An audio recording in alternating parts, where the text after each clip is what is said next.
No ar, mais música, poesia e arte. TV artesanal, 24 horas no dia, 365 dias no ano. A primeira TV web literária do país.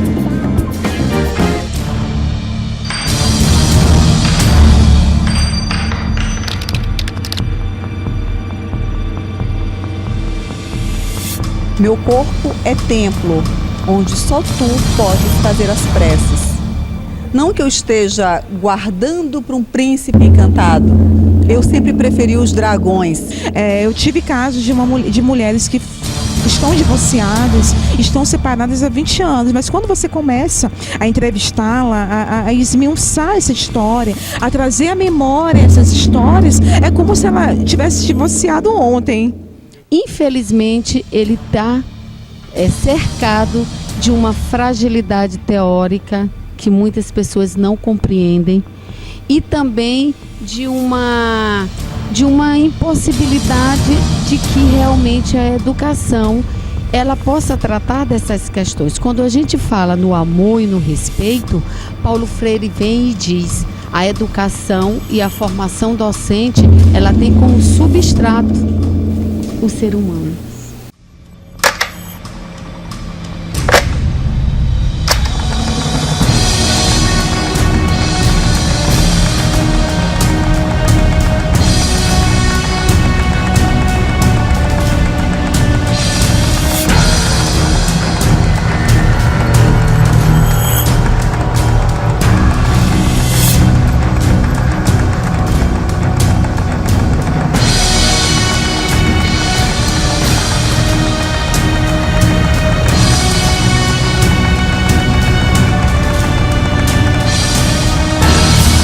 A poesia tem sido diagnosticada com várias essências.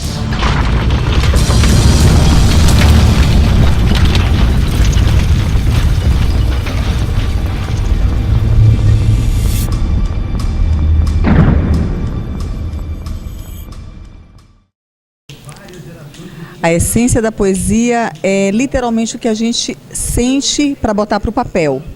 O que a gente está sentindo na alma e que a gente rasga o peito e bota para fora. Pelo menos é assim comigo. Comigo acontece dessa forma. Então, quando eu falo assim de essência da poesia, eu não falo da poesia propriamente dita. Eu falo da essência do ser humano. Eu falo da essência do que é sentido, do que é vivido, do que é externado ou não, do que a gente bota para fora, do que a gente deixa, guarda aqui dentro, do que a gente tem coragem de falar ou não, às vezes do que a gente tem vontade e não tem coragem. Então a essência do ser humano transforma tudo isso em poesia. A poesia vem de uma forma sutil ou arrebatadora. Vem como paixão, vem como amor, vem como um sexo selvagem, vem como um leve beijo nos lábios ou na bochecha, ou aquele beijo que morreu aqui querendo vir para cá. Então a poesia é o que te pega pelo coração, é o que te puxa pela alma, o que te envolve nos braços e só você consegue entender. Quando eu escrevo uma poesia e alguém a lê, aí o problema já não é mais só meu. Fico emocionada. O efeito que as minhas palavras causam em outras pessoas. Quando alguém fala assim para mim, eu li aquela poesia e parecia que você estava falando para mim. Nossa, quando eu li aquela parte da coxa, então de alguma forma, alguma mulher, algum homem já passou por alguma situação parecida, porque quando a gente fala de uma forma diferente, está falando sempre do igual, do amor, do tocar, do beijar, do sentir. Então, quando eu falo a minha poesia é intensa, ela é intensa em todos os sentidos. Ela é intensa em você estar lendo e sentir aquele arrepio, lembrar daquela pessoa, lembrar daquele beijo. Então, quando alguém fala assim para mim, eu li aquela poesia e, nossa, é linda, mexeu comigo. Eu chorei, me emocionei. Eu mandei para o meu marido, mandei para o meu namorado. Ah, ele adorou, ele perguntou, foi você que escreveu? Foi tão quente? Então, isso mexe comigo. Isso é uma satisfação, assim, imensurável. Porque conseguir falar pela boca de outra pessoa é o mais difícil. Você conseguir botar para fora o que você está sentindo, para mim isso é fácil, porque eu escrevo poesia. Mas você ouvir de outra pessoa o que você escreveu está representando para ela, ou a representando naquele momento, então isso para mim é o mais difícil. É você conseguir falar através dos sentimentos de outra pessoa. Você falou de você, mas você tocou o coração de outras pessoas. E isso para mim não tem preço.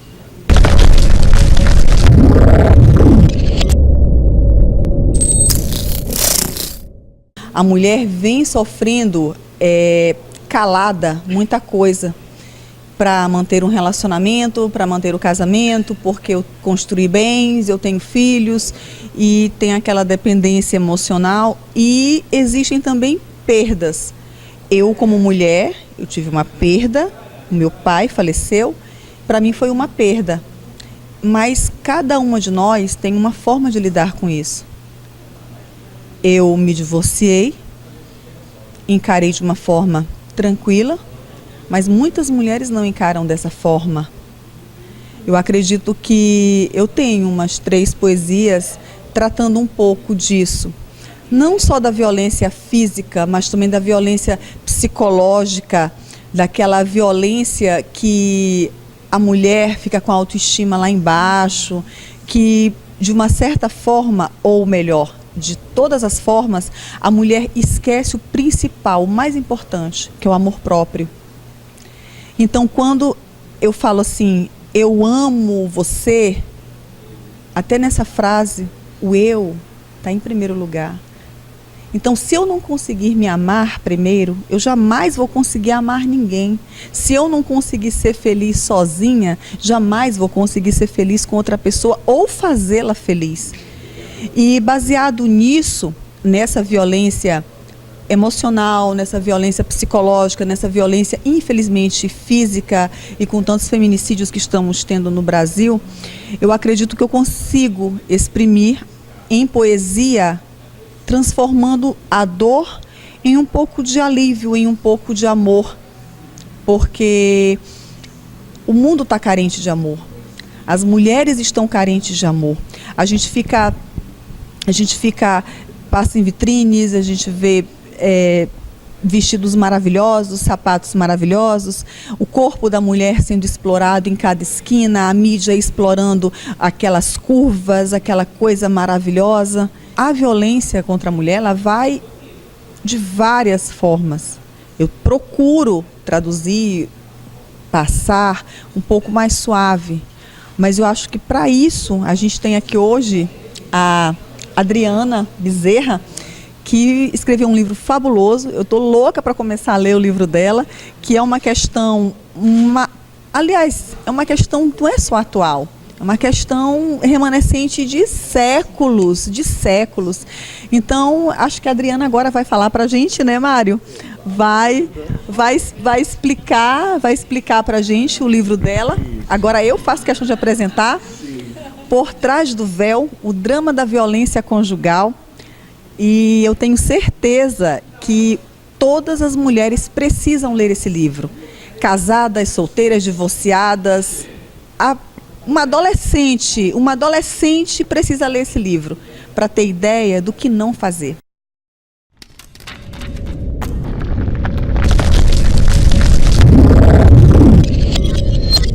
Fizemos entrevistamos 20 mulheres. E aí um parêntese, mulheres de camada alta.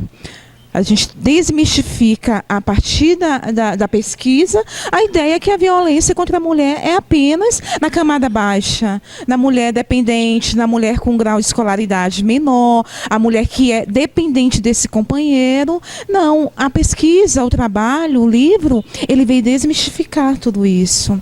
É um fenômeno democrático. A violência contra as mulheres é um fenômeno democrático. Ele atinge todas as camadas sociais. E o livro traz em riquíssimos detalhes essas nuances do fenômeno da violência, o quanto ele atinge tanto a mulher de camada alta quanto a mulher de camada baixa. Porém, quando a gente fala de violência, primeiramente vem a ideia de quê? Da mulher de camada mais baixa. A gente sempre associa esse fenômeno com aquela mulher com grau de escolaridade melhor. Nossa, mas como que ela aceita tudo isso? Ela aceita porque ela não tem estudo, porque ela é dependente desse companheiro. Nada disso.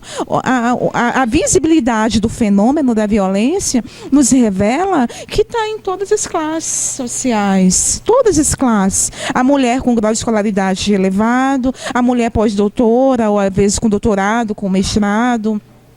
A mulher que tem uma profissão bem bacana, bem legal, consegue se manter economicamente, mas que vive violência. Então, não é um fenômeno somente de uma classe. Então, eu digo muito que o meu trabalho, o livro, ele traz, ele desmistifica muito isso. Até uma visão também preconceituosa, não deixa de não ser. Uma visão também muito preconceituosa. Então, o trabalho, a gente entrevista aí mulheres de várias camadas, mas o meu foco foi a camada média alta. Eu não fugir desse foco, porque era o que eu queria buscar. Eu queria entender esse fenômeno dentro dessa classe que se diz elevada, né? Essa mulher independente.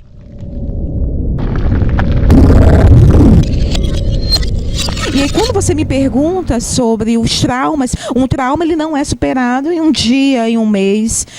Eu tive casos de mulheres que estão divorciadas, estão separadas há 20 anos, mas quando você começa a entrevistá-la, a esmiuçar essa história, a trazer à memória essas histórias, é como se ela tivesse divorciado ontem.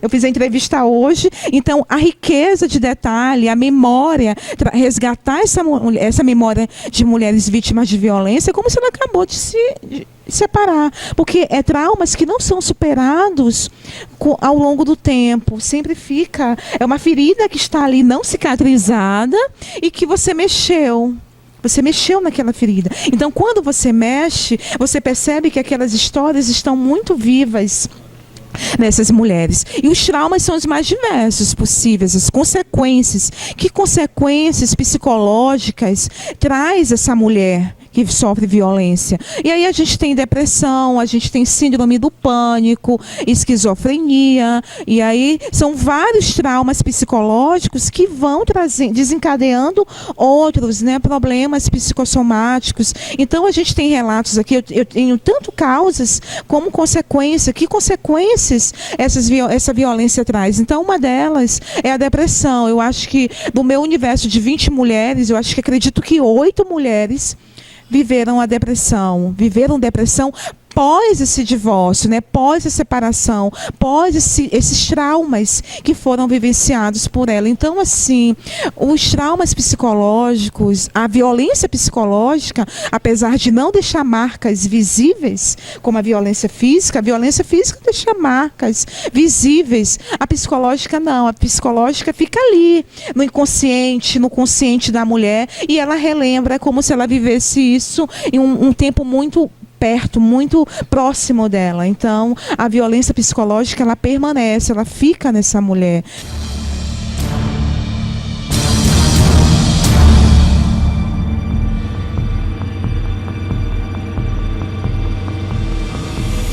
O silêncio é um capítulo do meu livro. Eu trago o silêncio. Por quê? Porque algo que me inquietava nas entrevistas, algo que me inquietou muito ao longo desse processo de pesquisa, é que tanto a mulher de um grau de escolaridade menor, inferior ou superior, elas me diziam que a forma de enfrentar essa violência com esse companheiro abusivo era o silêncio. Já pensou você ouvir isso, uma pesquisadora? Nossa, como que essa mulher enfrenta essa violência com silêncio, calada? Ah, não, professora, a minha forma de enfrentar a violência com o meu companheiro era o silêncio, porque eu acreditava que no silêncio ele mudaria. A ideia, né, a utopia da mudança do companheiro. A mulher acredita piamente que ele vai mudar. Não, aconteceu só hoje, amanhã não vai acontecer. Então o silêncio, infelizmente, não é uma forma de enfrentamento. A mulher nunca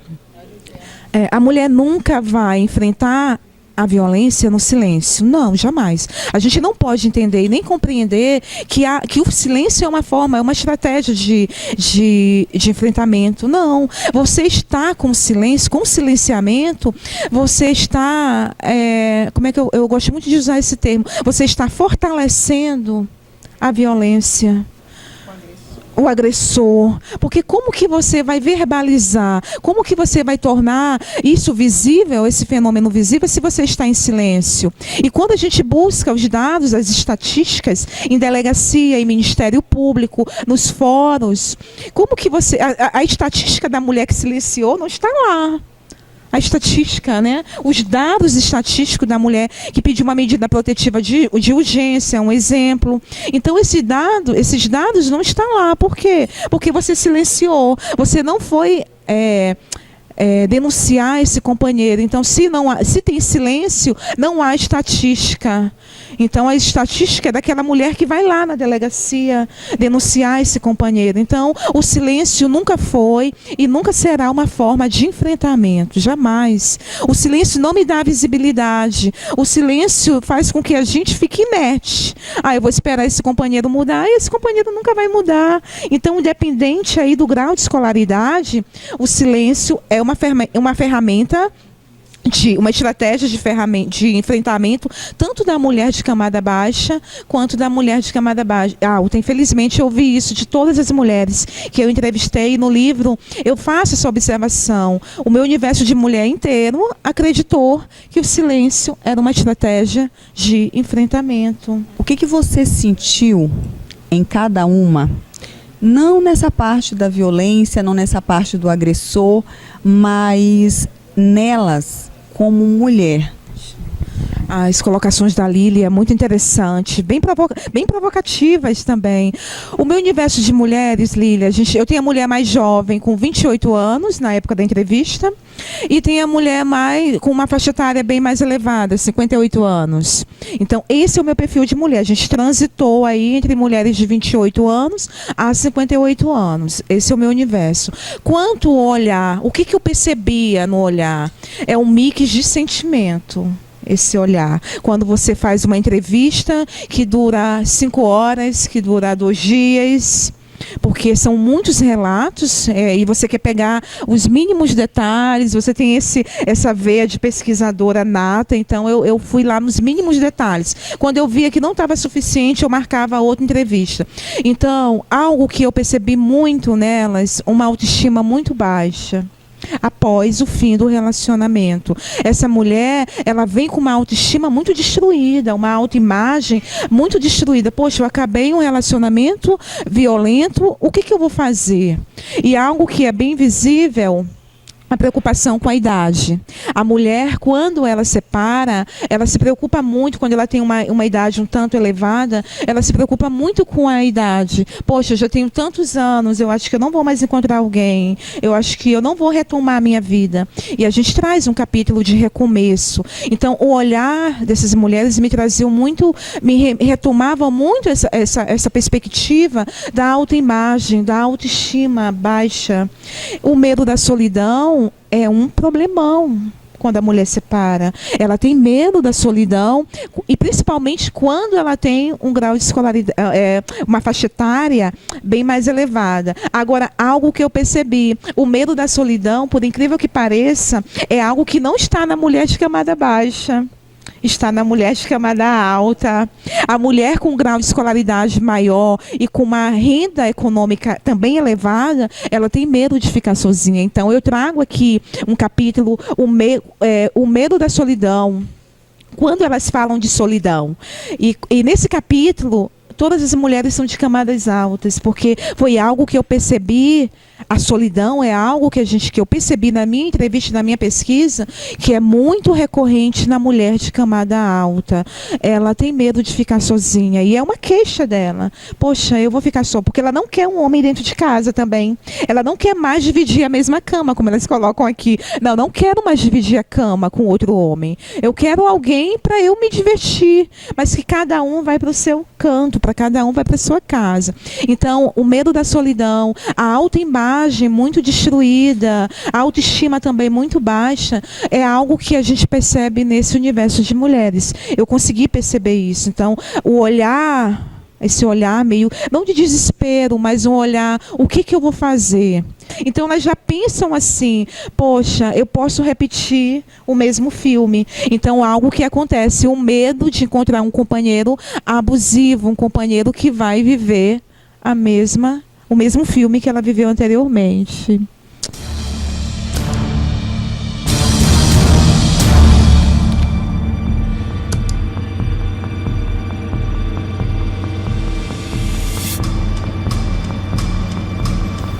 Eu sempre ressalto que eu não sou uma pesquisadora freiriana, né? Sou uma estudiosa e uma aprendiz. Porque viver freirianamente, a gente às vezes dizer freirianamente, ao lado disso eu preciso sentir e fazer freirianamente. Porque é muito fácil você dizer, educar é ato de amor. Educar é ato de coragem, é ato de por que isso, por que aquilo.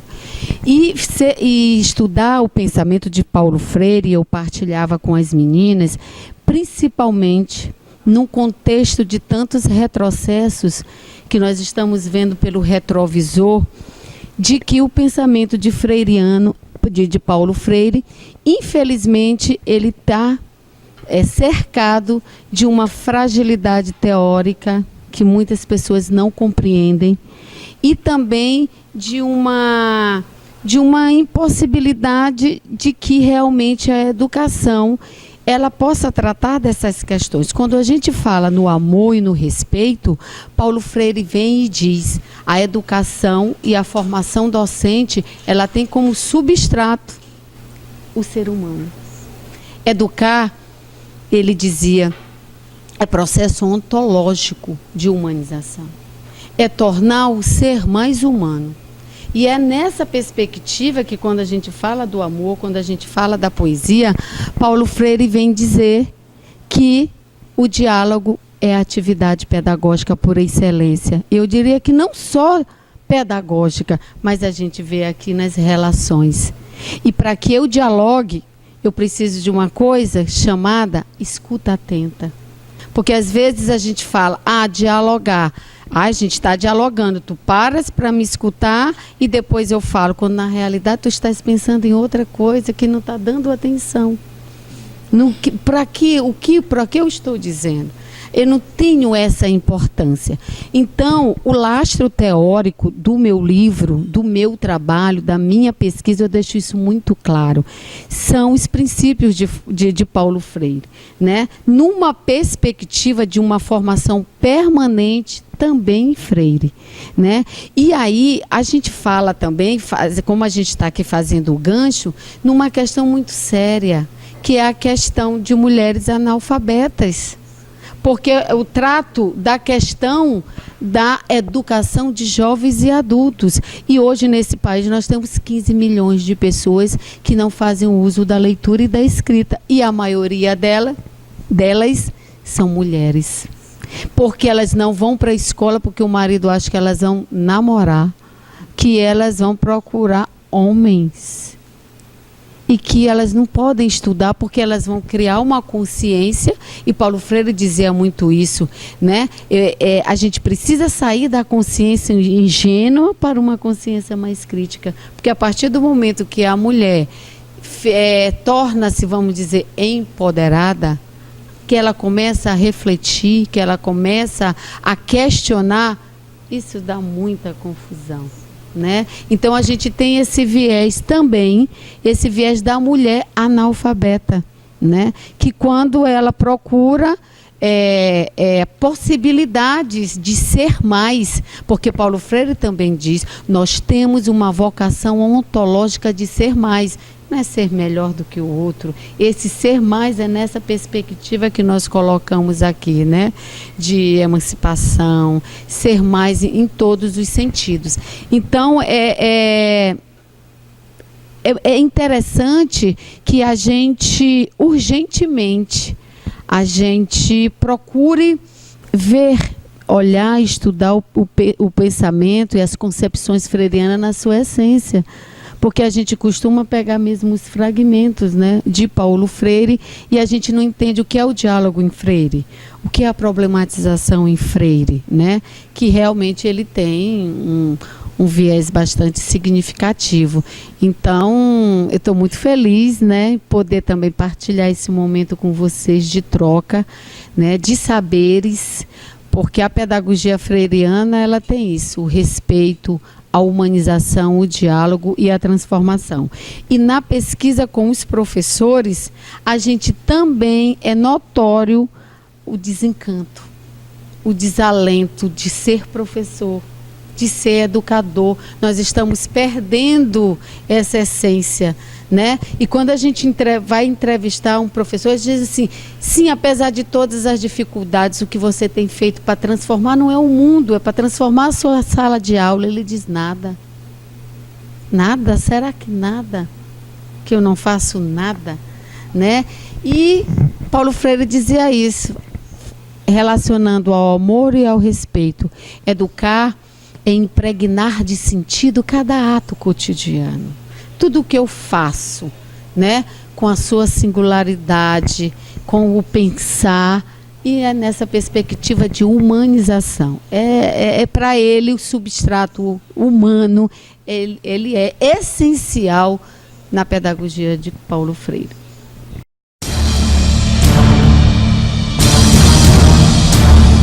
Caminhos e revelações, eu acho que é o mesmo que aconteceu com a Adriana. Quando a gente porque assim, quando a gente vai pesquisar e que a gente vai fazer as análises da pesquisa, a gente pergunta uma coisa e elas revelam outras. E a gente tem que ter muito cuidado, porque esse trabalho é fruto da dissertação de mestrado que a gente tem 2 anos. Então, a gente precisa fazer um recorte, né?